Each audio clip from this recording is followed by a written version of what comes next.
நண்பர்கள் அனைவருக்கும் வணக்கம். Welcome to Raja story. நான் உங்கள் ராஜா.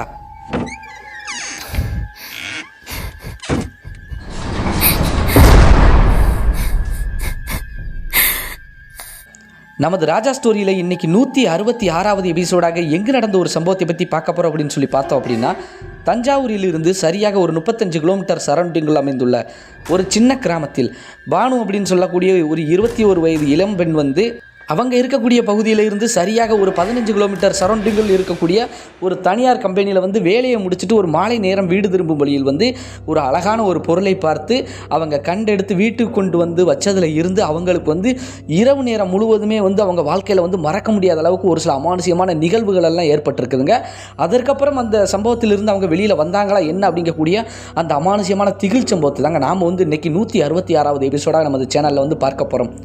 மேலும் நண்பர்களே, நீங்கள் ஹாரர், த்ரில்லிங், அமானுஷியம் இது போன்ற கோஸ்ட் ஸ்டோரி எல்லாம் விரும்பி பார்ப்பீங்க கேட்பீங்க அப்படின்னா மறக்காமல் நமது ராஜா ஸ்டோரியை வந்து சப்ஸ்கிரைப் பண்ணிவிட்டு பக்கத்தில் இருக்கக்கூடிய ஆல் அப்படிங்கிற பெல் பட்டனை அமைக்கோங்க. அப்போத்தான் நாம் போடக்கூடிய அனைத்து வீடியோக்களுமே உங்களுக்கு உடனுக்குடன் வந்து சேர்ந்து விடும் அப்படிங்கிறத வந்து தெரியப்படுத்திக்கிறேன் நண்பர்களே.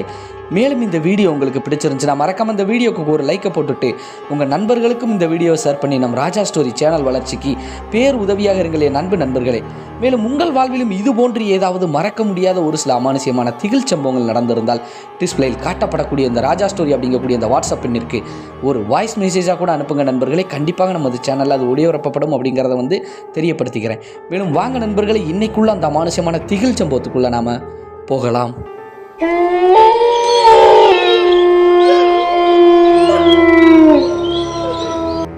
நாம் ஏற்கனவே குறிப்பிட்டு சொன்னது போல இந்த அமானுஷியமான திகில் சம்பவம் வந்து தஞ்சாவூரில் இருந்து சரியாக ஒரு 35 கிலோமீட்டர் சரௌண்டிங்கில் அமைந்துள்ள ஒரு சின்ன கிராமத்தில் இருந்து பானு அப்படின்னு சொல்லக்கூடிய ஒரு 21 வயது நிறைந்த இளம்பெண் வந்து அவங்க கிராமத்தில் இருந்து சரியாக ஒரு 15 கிலோமீட்டர் சரௌண்டிங்கில் அமைந்திருக்கக்கூடிய ஒரு தனியார் நிறுவனத்தில் வந்து வேலை பார்த்துட்டு மாலை நேரம் வந்து வீடு திரும்புவது வந்து வாடிக்கையாக வழக்கமாக வச்சுருக்காங்க. கிட்டத்தட்ட ஒரு 9 மணிக்கு காலையில் வேலைக்கு போனாங்க அப்படின்னா மாலை பொழுது வந்து ஒரு 5:30 மணி அளவில் வந்து அந்த கம்பெனியிலேருந்து கிளம்பி ஒரு 6:30க்குள்ளே வந்து அவங்க பக்கத்து கிராமத்தில் இறங்கி அவங்க கிராமத்திற்கு சரியாக ஒரு 1.5 கிலோமீட்டர் தூரம் வரைக்கும் நடந்து தாங்க அவங்க கிராமத்துக்குள்ளே வர வேண்டியது இருக்குது. காரணம் என்ன அப்படின்னா, அவங்க கிராமத்திற்கு வந்து பேருந்து வசதிகள் இல்லை. அந்த கிராமத்தில் இருந்து சரியாக ஒரு 1.5 கிலோமீட்டர் தூரம் வரணுங்க.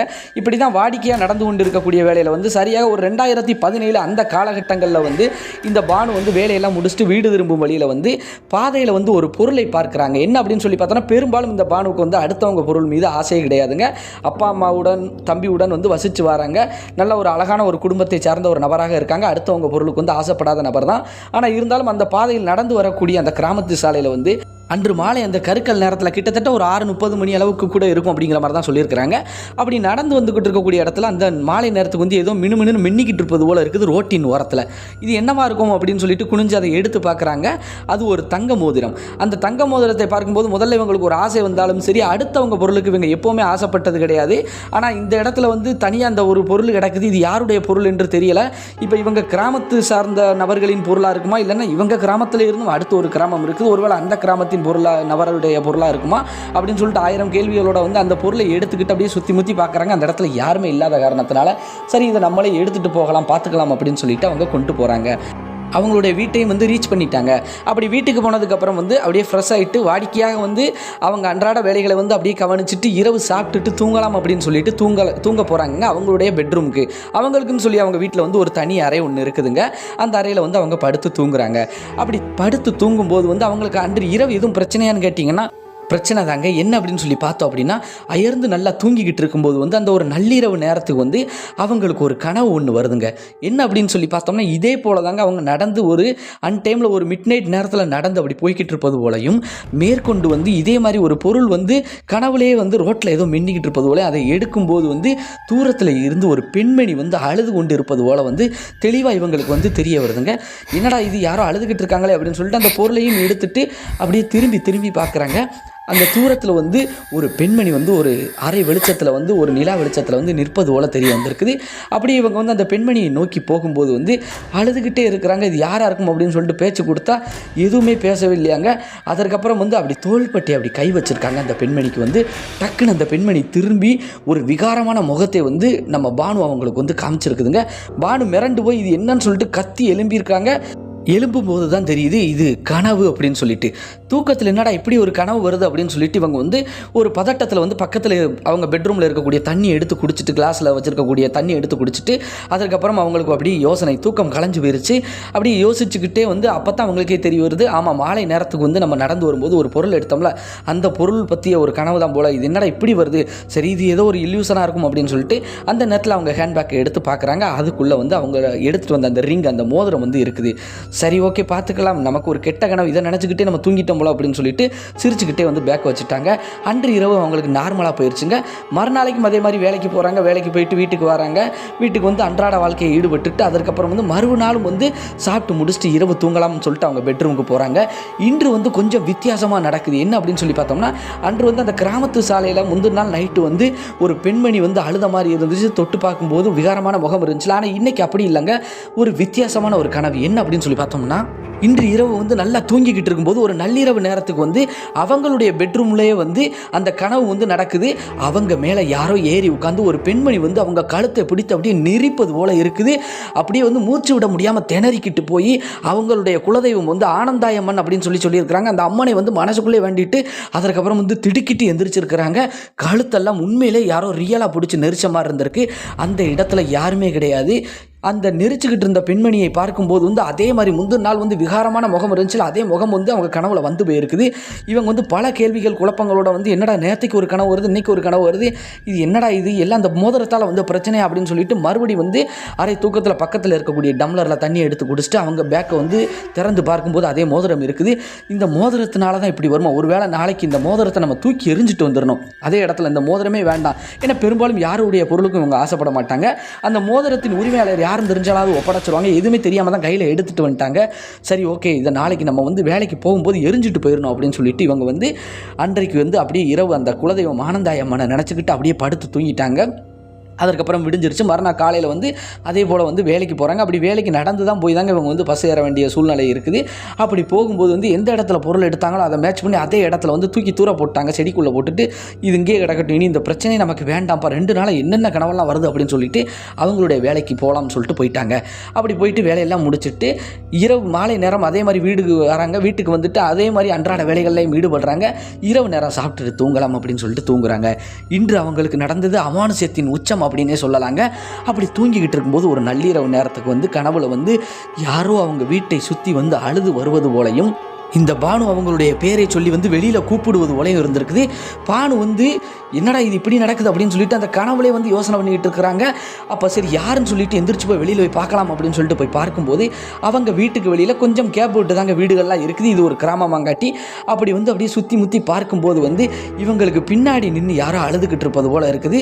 சரி யாராக இருக்கும் அப்படின்னு சொல்லிட்டு அப்படியே திரும்புகிறாங்க. கனவுல அப்படி திரும்பி பார்க்கும்போது வந்து அந்த பெண்மணியும் திரும்பின மாதிரி இருக்கிறாங்க. அதே மாதிரி வந்து அன்று முதல் நாள் எப்படி முதுகில் தோள்பட்டையில் கை வச்சாங்க, அதே மாதிரி இது யாராக இருக்கும் என்ன பிரச்சனைன்னு கேட்டுருன்னு சொல்லிட்டு முதுகில் கை வைக்கிறாங்க. அப்படி திரும்பும்போது அதே விகாரமான முகத்தோட வந்து அழுதுகிட்டே அவங்களுடைய கழுத்தை பிடிச்சு அப்படியே நெரிப்பது போல இருந்திருக்குது.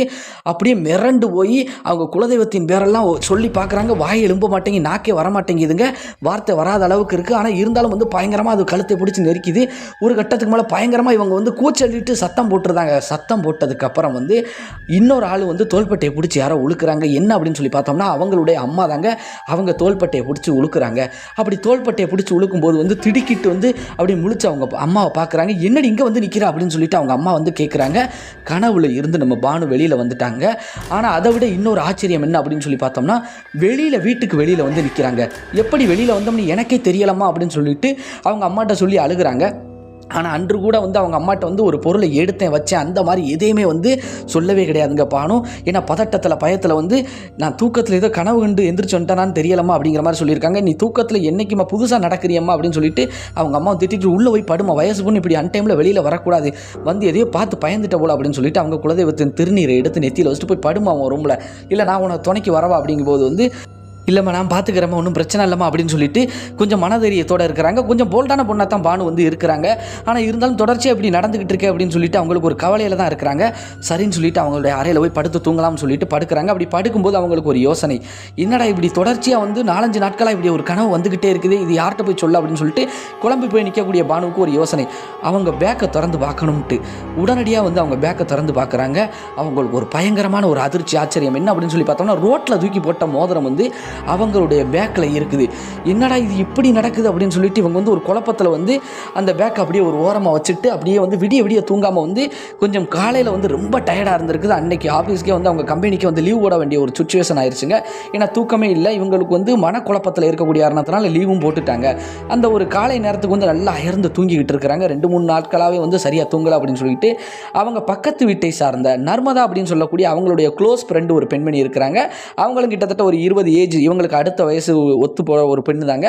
அந்த ஒரு காரணத்தினால அந்த பெண்மணி வந்து வராங்க. அக்கா என்ன பண்ணுறாங்க அப்படின்னு சொல்லிட்டு பானு அப்படின்னு சொல்லிட்டு வீட்டுக்குள்ளே வந்திருக்கிறாங்க. நல்லா அவங்க பெட்ரூமில் தூங்குறதை பார்த்துட்டு என்ன இப்படி அசந்து போய் தூங்கிட்டு இருக்கிறாங்க அப்படின்னு சொல்லிட்டு எதர்ச்சியாக அவங்களுடைய பேக்கை வந்து நோண்டுறாங்க. எப்போயும் வந்து அவங்க வந்தாங்க, வீட்டுக்கு வந்தாங்கன்னா நர்மதா வந்து அவங்களுடைய பானுவோட பேக் எடுக்கிறது, உள்ளே எதுவும் சாக்லேட் ஏதாவது இருந்துச்சுன்னா அதை எடுத்துக்கிறது, மேற்கொண்டு வந்து அவங்ககிட்ட கொஞ்சம் சிரித்து பேசிட்டு போகிறது வழக்கமாக. அப்படி இருந்துக்கிட்டு இருக்கக்கூடிய வேலையில் தான் அந்த பேக்கை திறந்து பார்க்கும்போது உள்ள ஒரு ரிங் ஒன்று இருக்குதுங்க. இது கோல்டு ரிங், இந்த மோதிரம் தங்க மோதிரம் அப்படிங்கிறத தெரிஞ்சுக்கிட்டு அந்த நேரத்துக்கு வந்து பானுவை வந்து எழுப்புறாங்க. பானு எந்திரி அப்படின்னு சொல்லிட்டு நர்மதா வந்து எழுப்பி விடுறாங்க. என்ன காரணத்தினால அப்படின்னு சொல்லி பார்த்தோம்னா, பானுவுக்கு வந்து ஒரு லவ்வர் ஒருத்தங்க இருக்கிறாங்க. அந்த ஒரு காரணத்தினால வந்து அவங்க லவ்வர் எதுவும் கிஃப்ட் பண்ணியிருப்பாங்க அப்படின்னு சொல்லிட்டு நர்மதா நினைக்கிறாங்க. நர்மதாவுக்கும் ஒரு லவர் இருக்கிறாங்க. அந்த ஒரு காரணத்தினால வந்து இவங்க 2 பேருமே கொஞ்சம் அட்டாச்சாக ஒன்று போல இருப்பது வழக்கம். இவங்க வந்து என்ன பண்ணுறாங்க அப்படின்ட்டு அவங்க காதலர் தான் வாங்கி கொடுத்துருக்காங்கன்னு சொல்லிட்டு பானுவை எழுப்பி நர்மதா பார்க்கும்போது எந்திரிச்சிட்டாங்க. ஒரு கட்டத்துக்கு என்னடி டிஸ்டர்ப் பண்ணுற அப்படிங்கும்போது, என்னடி இது ரிங்கு புதுசாக இருக்குது அப்படின்னு சொல்லும்போது, அதை ஏண்டி எடுத்தா அப்படின்னு சொல்லிட்டு கொஞ்சம் சத்தம் போடுறாங்க. ஏன்னா பானுவுக்கு தான் தெரியும் அங்கே என்ன விஷயம் இருக்குது அந்த மோதிரத்தில் அப்படின்னு சொல்லிட்டு. நர்மதா அதை எடுக்கும்போது வந்து பானு வந்து கண்ட மணிக்கு திட்டிடுறாங்க. அதை எடுத்த இடத்துல போய் அதை ஏண்டி எடுக்கிற அப்படிங்கும்போது வந்து, என்னடி உன் லவ்வர் கிஃப்ட் கொடுத்தாங்களான்னு கேட்போன்னு தானே எடுத்தேன், நான் ஏதாவது குண்டா போகிறேன், சும்மா இது என்ன ஏதுன்னு தானே பார்த்தேன், ஏன்டி இப்படி என்னை திட்டுற அப்படிங்கும்போது வந்து, நீ அதை வையி கீழே, நீ இடத்த காலி ஒன்று அப்படின்னு சொல்லி கொஞ்சம் கோவப்பட்டாங்க. ஏன்னா அவங்க க்ளோஸ் ஃப்ரெண்ட் அந்த நர்மதா எந்த ஒரு விவரம் இல்லாமல் அந்த மோதிரத்தை கையில் எடுத்துட்டாலே இவளுக்கு என்ன ஒரு பிரச்சனை நடக்க போதும் அப்படின்னு சொல்லிட்டு குழப்பத்திலே வந்து பானு வந்து இருக்கிறாங்க. நர்மதா வந்து இப்படி திட்டாங்க அப்படின்னு சொல்லிட்டு கோவத்தில் வந்து இந்த உன்னுடைய தங்க மோதிரம் அப்படின்னு சொல்லி எரிச்சல் அடைஞ்சிட்டு அப்படியே அவங்க வீட்டு டேபிளில் வந்து அந்த மோதிரத்தை வந்து நர்மதா போட்டுட்டு அவங்க வீட்டுக்கு போயிட்டாங்க. பானு கொஞ்ச நேரம் அப்படியே யோசனை பண்ணி பார்த்துட்டு சரி அவளை போய் சமாதானப்படுத்தலாம் அப்படின்னு சொல்லிட்டு அடுத்து வீட்டில் ஃப்ரெஷ் ஆகிட்டு சாப்பிட்டு வீட்டு போட்டுட்டு அப்படியே நேராக நர்மதா வீட்டுக்கு போகிறாங்க. அப்படி நர்மதா வீட்டுக்கு போன உடனே வந்து நர்மதாட்ட வந்து பேச்சு கொடுக்குறாங்க. பேச்சு கொடுக்கும்போது நர்மதா முதல் கோவப்பட்டாலுமே வந்து பானு என்ன சொல்கிறாங்கன்னா, இந்த மோதிரம் வந்து என்னுடைய லவ்வர் வாங்கி கொடுத்தது கிடையாது, இது நான் வர்ற வழியில் வந்து கீழே ரோட்டில் கிடந்துச்சு, அதை எடுத்ததுலேருந்து எனக்கு ஏகப்பட்ட பிரச்சனைகள் அப்படின்னு சொல்லிட்டு ஒன்று ஒன்றா சொல்லும்போது வந்து அந்த நர்மதா வந்து அதை கேட்டு சிரிச்சுக்கிட்டு, உனக்கு இந்த மோதிரம் வேணுமா வேண்டாமா அப்படின்னு கேட்கும்போது, எனக்கெல்லாம் இது வேண்டாம் அப்படிங்கும்போது, எனக்கு கூட நான் பார்த்துக்கிறேன், என்ன பிரச்சனை வந்தாலும் நான் சமாளிச்சுக்கிறேன் அப்படிங்கிற மாதிரி சொல்லியிருக்கிறாங்க. ஏன்னா நர்மதா வந்து பானுவை வந்து கிண்டல் பண்ணுறாங்க அப்படின்னு நினச்சிக்கிட்டாங்க. இந்த மாதிரிலாம் நடக்குமா அப்படின்னு நினச்சிக்கிட்டு என்கிட்ட கூட நான் பார்த்துக்கிறேன் அப்படின்னு சொல்லிட்டு கேட்கும்போது வந்து அந்த பானு என்ன சொல்கிறாங்க அப்படின்னா, என் வீட்டில் தான் கிடக்கு, வேணா போய் எடுத்துக்கோ அப்படின்னு சொல்லி கோவத்தில் சொல்லியிருக்காங்க. அவங்களும் எவ்வளோ தான் சொன்னாலும் நர்மதாவும் கேட்குற மாதிரி இல்லையே அப்படின்னு சொல்லிட்டு அந்த ஒரு காரணத்தினால வீட்டில் இருக்க போய் எடுத்துக்கோ அப்படிங்கும்போது அவங்க கையாலே எடுத்துகிட்டு வந்து அவங்க கைக்குள்ளே போட்டுக்கிட்டாங்க, விரலில் மாட்டிக்கிட்டாங்க. யார்? நர்மதா. அதற்கப்புறம் பானு வந்து நீ யார் என்ன சொன்னாலும் கேட்க மாட்டப்போ, உன் விருப்பம் நீ என்ன பண்ணிட்டு போ அப்படிங்கிற மாதிரி சொல்லி முடிச்சுட்டு அன்றைக்கு பொழுதெல்லாம் கழிச்சுட்டு அப்படியே வந்து அவங்கவுங்க வீட்டுக்கு போயிருக்காங்க. மாலை நேரத்தில் போயிட்டு அவங்கவுங்க வீட்டில் இரவு நேரத்தில் சாப்பிட்டுட்டு படுக்கலாம்னு சொல்லிட்டு போகும்போது பானு வந்து முந்தின நாள் அந்த கிட்டத்தட்ட ஒரு 4-5 நாட்கள் நடந்த அந்த விஷயத்தை நினச்சி அவங்களுடைய குலதெய்வத்தின் திருநீரான அந்த ஆனந்தாயம்மன் கோயில் திருநீரை எடுத்து நெத்தி நிறையா பூசிக்கிட்டு கடவுளை வேண்டிட்டு அப்படியே படுத்துட்டாங்க. அன்னைக்கு இரவு அவங்களுக்கு எதுவும் நடந்ததா அப்படின்னு சொல்லி கேட்டிங்கன்னா, எந்த ஒரு பிரச்சனையும் இல்லாமல் நிம்மதியாக தூங்கியிருக்காங்க. ஏற்கனவே 4-5 நாட்கள் வந்து சரியான தூக்கம் இல்லாத காரணத்தினால நல்லா அசந்து தூங்கிட்டாங்க. விடிஞ்சிருச்சு, காலையில் எந்திரிக்கிறாங்க, ஃப்ரெஷ்ஷாக இருக்குது. ஆகா பரவாயில்ல, நமக்கு இந்த பிரச்சனை இப்போ கிடையாது போல அப்படின்னு சொல்லிட்டு அப்படியே விட்டுட்டாங்க. அவங்க மனசில் என்ன நினச்சிருக்காங்கன்னா, அந்த குலதெய்வத்தின் திருநீர் அந்த ஆனந்தாயம்மன் நம்மளை காப்பாற்றிருக்காங்க அப்படின்னு அவங்க நினச்சிருக்காங்க. அதுவும் ஒரு வகையில் உண்மையாக இருந்தாலும் வந்து அடுத்து வந்து இங்கிட்டு என்ன நடக்குது அப்படின்னு சொல்லி பார்த்தோம்னா, அன்று இரவு வந்து நர்மதா வந்து சரியாக தூங்கவே இல்லைங்க. என்ன காரணம் அப்படின்னு சொல்லி பார்த்தோன்னா, முதல் நாள் வந்து எப்படி கனவுல பானு கனவுல வந்து அந்த மோதிரத்தை எடுத்த அன்னைக்கு தூரத்தில் ஒரு இருட்டுக்குள்ளே நின்று ஒரு பெண்மணி அழுத மாதிரி இருந்துச்சு, போய் அந்த தோள்பட்டையை தொடும்போது வந்து அந்த விகாரமான முகத்தை வந்து காமிச்சதுலேயே அதே மாதிரி சம்பவம் வந்து நர்மதாவுக்கு நடந்திருக்கு. அன்னைக்கு நைட்டு அந்த மோதிரத்தை கையில் போட்ட அன்னைக்கு நைட்டு அதுக்கப்புறம் வந்து அவங்க மிரண்டு போய் எந்திரிச்சு இது என்னடா அது அப்படின்னு சொல்லிட்டு அப்படியே திக்கு முக்காடி வந்து உட்காந்துருக்குறாங்க. அவங்க மனசுக்குள்ளே அவங்களே நினச்சிக்கிட்டாங்க. என்ன அப்படின்னு சொல்லி பார்த்தோன்னா, இந்த மோதிரத்தை பார்த்துக்கிட்டு அவள் ஏற்கனவே சொன்னா இல்லையா, அதை நினச்சிக்கிட்டே இருந்ததுனால நமக்கு அந்த மாதிரி கனவு வந்திருக்கு, இது சும்மா சிம்பிள் தான், என்ன அந்த எனக்கு என்ன பண்ணிட போகுது அப்படின்னு சொல்லிட்டு அவங்க வந்து எந்த ஒரு பயமும் இல்லாமல் அன்றைக்கி பொழுதை வந்து அப்படியே கழிச்சிருக்கிறாங்க. ஆனால் இருந்தாலும் வந்து அன்றைக்கி நைட் அவங்களுக்கு நடந்ததை வந்து அந்த பானுட்ட வந்து எதையுமே சொல்லவே இல்லை. பானு வந்து மறுநாளைக்கு வந்து ஆஃபீஸ் கம்பெனி கிளம்பி போகலாம் அப்படின்னு சொல்லிட்டு வேலைக்கு கிளம்பி போகிறாங்க. போகும்போது நர்மதாவை பார்த்து நான் போயிட்டு வரேன் அப்படின்னு சொல்லிட்டு அவங்களும் கிளம்பி போயிட்டாங்க. ஒன்றும் பிரச்சனை இல்லாமல் நிம்மதியாக வேலையை முடிச்சுட்டு அன்றைக்கும் ஈவினிங் வந்திருக்காங்க. பானு வீட்டுக்கு வந்துட்டாங்க. நர்மதா அவங்களுடைய வேலையை அவங்களும் பார்த்துக்கிட்டு இருக்காங்க. நர்மதா வந்து வீட்டில் உட்காந்து எக்ஸாமுக்கு வந்து படிச்சுக்கிட்டு இருந்திருக்காங்க. அந்த காலகட்டங்களில் வந்து கவர்மெண்ட் எக்ஸாமுக்காக. அதனால் அவங்க வந்து வீட்டில் தான் இருக்கிறாங்க, ரெஸ்ட்டில் தான் எப்போவுமே இருக்கிறாங்க. படிக்கிறது வேலை மட்டும்தாங்க அவங்களுக்கு. அந்த ஒரு காரணத்தினால வீட்டில் இருந்திருக்காங்க. எந்த பிரச்சனையும் இல்லாமல் அன்றைக்கி பகல் பொழுதெல்லாம் முடிஞ்சிருச்சு. மறுநாள் அன்னைக்கு இரவும் வந்து அவங்க என்ன பண்ணியிருக்காங்கன்னு சொல்லி பார்த்தோம்னா, அவங்க உட்காந்து கொஞ்சம் நேரம் பேசிட்டு அடுத்து சாப்பிட்டுட்டு தூங்கலாம் அப்படின்னு சொல்லிட்டு போகும்போது இன்று நர்மதாவுக்கு நடந்தது தான் அமானுஷ்யத்தின் உச்சம். வழக்கம் போல் பானு அவங்க வந்து நெத்தி நிறையா திருநீரை பூசிட்டு கடவுளை நினச்சிக்கிட்டு அப்படியே படுத்துட்டாங்க. அவங்களுக்கு எந்த பிரச்சனையும் இல்லாட்டி கூட நர்மதாவுக்கு வந்து என்ன ஆகிப்போச்சு அப்படின்னு சொல்லி பார்த்தோம்னா, எப்படி ஒரு முறை பானு அவங்களுடைய நெஞ்சில் ஏறி உட்காந்து அவங்க கழுத்தை பிடிச்சி அமுக்கிற மாதிரி ஒரு நாள் வந்து அந்த அகோரமான உருவம் செஞ்சதோ அதுபோல் இப்போ நர்மதாவுக்கு செய்யும்போது கத்தி கூப்பாடு ஓட்டி எந்திரிச்சிருக்காங்க. மிரண்டு போய் எந்திரிச்சிருக்காங்க. எந்திரிக்கும் போது வந்து அப்படியே சுற்றி முற்றி பார்த்துக்கிட்டே இருந்திருக்காங்க. அப்படியே வந்து ஒரு உருவம் வந்து டிஸப்பியர் ஆன மாதிரி ஆயிருக்குதுங்க. அந்த முந்தின நாள் கனவுல பார்த்தா அதே முகத்தோட வந்து ஒரு பெண்ணின் உருவம் வந்து டிஸப்பியர் ஆன மாதிரி ஆனதும் இவங்க பார்த்து மிரண்டு போயிட்டாங்க நர்மதா. அதற்கப்புறம் விடிய தூங்குனாங்களாங்கன்னு கேட்டிங்கன்னா கிடையாதுங்க. அந்த மோதிரத்தை கலத்தி ஒரு ஓரமாக தூக்கி போட்டுட்டு அப்படியே விடிய தூங்காமல் இருந்திருக்காங்க. காலையில் விடிஞ்ச உடனே வந்து தன் ஃப்ரெண்டுகிட்ட போய் சொல்லலாமா, பானுகிட்ட நடந்த விஷயத்தை அவள் சொன்ன மாதிரியே நடந்துருச்சு அப்படின்னு சொல்லும்போது, ஆனால் என்ன நினைக்கிறாங்கன்னா, நம்ம ஃப்ரெண்டு வந்து நம்மளை கண்டிப்பாக கேலி பண்ணுவா அப்படின்னு சொல்லி யோசிக்கிறாங்க. ஆனால் இருந்தாலும் வந்து நர்மதாவுக்கு வேறு வழி கிடையாது. எப்படியாவது தன் ஃப்ரெண்டுகிட்ட சொல்லி இதிலிருந்து வெளியில் வந்துடணும்னு சொல்லிட்டு அடித்து பிடிச்சி காலையில் நர்மதா வந்து என்ன பண்ணுறாங்க, பானு அவங்க வீட்டுக்கு போய் நடந்த எல்லா விஷயத்தையும் சொல்லும்போது பானு என்ன சொல்கிறாங்கன்னா, எனக்கு ஏற்கனவே இப்படி நடந்துச்சுன்னு சொல்லி தானடி வேண்டான்னு இப்போ இந்த பிரச்சனையிலேருந்து நான் வெளியில் வந்துட்டு நீ மாட்டிக்கிட்டேடி அப்படின்னு சொல்லிட்டு 2 பேரும் உட்காந்து நல்லா யோசிக்கிறாங்க. யோசிச்சுட்டு ஒரு முடிவு கொண்டு வராங்க. என்ன அப்படின்னு சொல்லி பார்த்தா, இன்றைக்கி நானும் வந்து கம்பெனிக்கு லீவை போட்டுடுறேன், இந்த மோதிரம் எங்கே எடுத்தோமோ அங்கேயே போய் போட்டுருமா அப்படிங்கும்போது, ஏற்கனவே போட்டதுக்கு எனக்கு ரிட்டன் வந்து அந்த மோதிரம் என்னை தேடியே வந்துருச்சு. இப்போ நீ அதை தொட்டிருக்க, உன் கையாலே அங்கே போய் போடு கீழே. ஆனால் இதில் இன்னொன்று என்ன அப்படின்னா, இந்த மோதிரம் வந்து மக்கள் கண்ணில் தென்படுற மாதிரி இருந்தால் வேறு யாராவது எடுத்துகிட்டு பிரச்சனையில் மாட்டிக்கிடுவாங்க, நம்ம தப்பிச்சிடலாம் அப்படிங்கிற மாதிரி ஒரு மாதிரி நினச்சிக்கிட்டு இவங்க என்ன பண்ணிட்டாங்க, சரின்னு சொல்லிட்டு 2 பேருக்கும் அது சரின்னு பட்டிருக்கு. இந்த பிரச்சனையிலேருந்து நம்ம வெளியில் வந்தால் போதும் அப்படின்னு சொல்லிட்டு அந்த 2 பெண்களும் என்ன பண்ணியிருக்காங்க, அந்த சாலையில் போய் மக்கள் கண்களுக்கு தென்படுற மாதிரி போட்டிருக்கிறாங்க. ஒரு மதிய வேலைக்கு போயிருக்கிறாங்க. அப்படி போய் போட்டுட்டு வந்து ஒரு ஓரத்தில் போய் ஒளிஞ்சு நின்றுக்கிட்டாங்க. காரணம் என்னென்னா, இது யார் எடுக்கிறா, அவங்களுக்கு இந்த பிரச்சனை நடக்குதா அப்படின்னு சொல்லிட்டு செக் பண்ணுறதுக்காக வந்து 2 பெண்களும் போய் ஒரு ஓரமாக போய் ஒளிஞ்சுக்கிட்டாங்க. இப்படி இருந்துக்கிட்டு இருக்கக்கூடிய வேளையில் வந்து 2-3 சிறுவர்கள் வந்து அந்த பகுதியில் வரும்போது அதில் ஒரு பையன் அந்த மோதிரத்தை பார்த்து கையில் தூக்கிட்டாப்புல. தூக்குன உடனே மிரண்டு போய் இந்த 2 பெண்களுமே என்னடி இப்படி ஆயிடுச்சு அப்படின்னு சொல்லிட்டு, ஏன்னா சின்ன பையன் எதுவும் பிரச்சனை ஆயிடக்கூடாதுன்னு சொல்லிட்டு 2 பேரும் அடிச்சு பிடிச்சி ஓடியாந்து, தம்பி நீ எடுத்த மோதிரம் என்னுடைய மோதிரம்ப்பா, அதை நீ கீழே விடு, நானே எடுத்துக்கிறேன் அப்படிங்கிற மாதிரி சொல்லியிருக்கிறாங்க. அந்த பையன் இல்லைக்கா இது கீழே தான் கிடஞ்சி, ஆமாப்பா நாங்கள் 2 பேரும் விளையாண்டுக்கிட்டே வந்த இடத்துல வந்து மோதிரம் விழுந்துருச்சு, நான் அங்கேருந்து தேடிக்கிட்டே இருந்தேன், இதை நீ கீழேயே போட்டு நான் எடுத்துக்கிறேன் அப்படிங்கும்போது, இந்தாக்கா கையில் பிடிங்கக்கா அப்படின்னு சொல்லி சொல்லும்போது, இல்லைப்பா நீ கீழே போட்டிருப்பா அப்படிங்கும்போது வந்து அந்த பையன் வந்து என்ன 2 பைத்தியமா அப்படிங்கிற மாதிரி ஒரு பார்வை பார்த்துட்டு கீழேயே போட்டுட்டு போயிட்டாங்க அந்த பசங்க. அதற்கப்புறம் வந்து குனிஞ்சு இது யார் எடுக்கலாம் அப்படின்னு சொல்லி பார்க்கும்போது வந்து 2 பேருமே தயங்குறாங்க. ஆனால் இருந்தாலும் வேறு வழி இல்லாமல் வந்து இந்த வட்டம் பானுவே வந்து அதை எடுத்துடுறாங்க. எடுத்துட்டு இதுக்கு மேலே வந்து நம்ம வந்து யோசிக்கவே வேண்டாண்டி, இந்த பிரச்சனையிலேருந்து வெளியில் வரணும் அப்படின்னு சொல்லி பார்த்தோன்னா எங்களுடைய குலதெய்வங்களுக்கு போயிடுவோம் வா அப்படின்னு சொல்லிட்டு அந்த நேரத்துக்கு வந்து ஒரு மதிய வேலைக்கு மேலே வந்து அப்படியே நேராக அந்த கோயிலுக்கு போயிருக்காங்க. என்ன கோயில் அப்படின்னு சொல்லி பார்த்தோன்னா, அவங்க கிராமத்தில் இருந்து சரியாக ஒரு 3 கிலோமீட்டர் தொலைவில் இருக்கக்கூடிய ஆனந்தாயம்மன் கோயிலுக்கு வந்து போன உடனே வந்து அந்த கோயில் பூசாரிகிட்ட வந்து நடந்த எல்லா விஷயத்தையும் சொல்லி 2 பெண்களும் வந்து வருத்தப்பட்டிருக்காங்க. அப்போ வந்து அந்த கோயில் பூசாரி வந்து அவர் வந்து ஒரு முதியவராக இருக்கிறாருங்க. அந்த பூசாரி ஒரு சின்னதாக தியானம் இருந்துட்டு சிரிக்கிறாங்க. சிரிச்சுட்டு இதை உன் கையாலே இந்த உண்டியலில் போடுமா, உனக்கு எந்த பிரச்சனையும் வராது அப்படின்னு சொல்லிட்டு உண்டியலில் போட சொல்லியிருக்கிறாங்க. அந்த மோதிரத்தை அந்த கோயில் உண்டியலில் போட்டுட்டு அதற்கப்புறம் வந்து ஒரு சிறப்பு பூஜை மாதிரி அந்த கோயில் பூசாரி வந்து செஞ்சுட்டு இவங்க 2 பேருக்குமே வந்து பிரசாதத்தை வழங்கிட்டு, எந்த ஒரு பிரச்சனையும் இருக்காது, நீங்கள் எந்த கவலையும் இனிமேல் பட வேண்டாம், உங்களை சுற்றி இனிமேல் அந்த ஆன்மா வராது அப்படிங்கிற மாதிரி சொல்லியிருக்காருங்க. அதற்கப்புறம் அந்த பெண்கள் 2 பேருமே கேட்டிருக்காங்க, என்ன சாமியாச்சு, எதனால் அந்த மோதிரத்தை எடுத்ததுலேருந்து எங்களுக்கு இப்படி நடக்குது அப்படிங்கும்போது வந்து அந்த பெரியவர் வந்து சிரிச்சுக்கிட்டே என்ன சொல்கிறார் அப்படின்னு சொல்லி பார்த்தோம்னா, ஒரு அகால மரணம் அடைந்த ஒரு பெண்ணின் மோதிரம் தான் இது. அந்த பெண்ணின் ஆன்மா தான் எல்லாரையும் பிடிச்சி இந்த பாடுபடுத்துது. எப்படி நீங்கள் எடுத்து மாறி மாறி ஒவ்வொரு கைக்கு போகும்போது அந்த ஆன்மா வந்து சேட்டை பண்ணதோ, அதே போல் இதற்கு முன்பு ஏகப்பட்ட பேருக்கு வந்து அந்த ஆன்மாவின் சேட்டை இருந்திருக்கு அந்த மோதிரத்தை எடுத்ததுனால.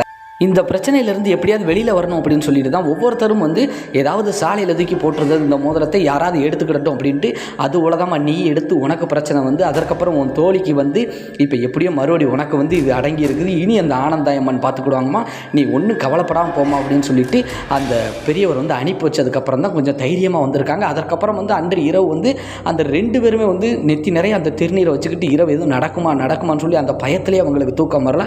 ஆனால் எந்த ஒரு பிரச்சனையும் நடக்கலை. அடுத்தடுத்து வரக்கூடிய நாட்களில் வந்து அவங்களுக்கு எந்த ஒரு பிரச்சனையும் இல்லாத காரணத்தினால சரி இந்த பிரச்சனையிலேருந்து வெளியில் வந்துட்டோம் அப்படின்னு சொல்லிட்டு ஒரு மன நிம்மதியோடு வந்து ரிலாக்ஸாக இருந்திருக்காங்க. அன்றிலிருந்து இன்று வரைக்கும் அவங்களுக்கு எந்த ஒரு பிரச்சனையும் இல்லை அப்படிங்கிற மாதிரி தாங்க சொல்லியிருக்காங்க நண்பர்களே. மேலும் அப்போ இருந்து இப்போ வரைக்கும் எங்களால் வந்து இந்த சம்பவத்தை வந்து மறக்கவே முடியலை அப்படிங்கிற மாதிரி நமக்கு இந்த சம்பவத்தை அனுப்பி வச்சுருக்காங்க. இந்த சம்பவத்தை நமக்கு அனுப்பி வச்சது யார் அப்படின்னு சொல்லி பார்த்தோம்னா, பானு அப்படின்னு சொல்லக்கூடிய நமது சேனலின் சப்ஸ்கிரைபர் தாங்க நமக்கு இந்த சம்பவத்தை வந்து அனுப்பி வச்சுருக்காங்க நண்பர்களே. மேலும் இந்த சம்பவம் எப்படி இருந்தது அப்படிங்கிறத வந்து மறக்காமல் வந்து கமெண்ட் செக்ஷனில் வந்து சொல்லிட்டு போங்கள் என் அருமை நண்பர்களே. மேலும் இந்த வீடியோ உங்களுக்கு பிடிச்சிருந்துச்சுன்னா மறக்காம இந்த வீடியோக்கு ஒரு லைக்கை போட்டுட்டு உங்கள் நண்பர்களுக்கும் இந்த வீடியோ ஷேர் பண்ணி நம் ராஜா ஸ்டோரி சேனல் வளர்ச்சிக்கு பேர் உதவியாக இருங்கள் என் நண்பர்களே. இப்போ வரை நீங்கள் நமது சேனலை வந்து சப்ஸ்கிரைப் பண்ணாமல் தான் பார்க்குறீங்க அப்படின்னா சப்ஸ்கிரைப் பண்ணிவிட்டு பக்கத்தில் இருக்கக்கூடிய ஆல் அப்படிங்கிற பெல் பட்டனை அமைக்கோங்க. அப்போ தான் நாம் போடக்கூடிய அனைத்து வீடியோக்களுமே உங்களுக்கு உடனுக்குடன் வந்து சேர்ந்து விடும் அப்படிங்கிறத வந்து தெரியப்படுத்திக்கிறேன். மேலும் உங்கள் வாழ்விலும் இது போன்று ஏதாவது மறக்க முடியாத ஒரு சில அமானுஷ்யமான திகில் சம்பவங்கள் நடந்திருந்தால் டிஸ்பிளேயில் காட்டப்படக்கூடிய இந்த ராஜா ஸ்டோரி அப்படிங்கக்கூடிய இந்த வாட்ஸ்அப் எண்ணிற்கு ஒரு வாய்ஸ் மெசேஜாக கூட அனுப்புங்க நண்பர்களே. கண்டிப்பாக நமது சேனலில் அது ஒளிபரப்பப்படும் அப்படிங்கிறத வந்து தெரியப்படுத்திக்கிறேன். மேலும் நன்றி, வணக்கம் நண்பர்களே. நாம் அடுத்த வீடியோவில் சந்திப்போம்.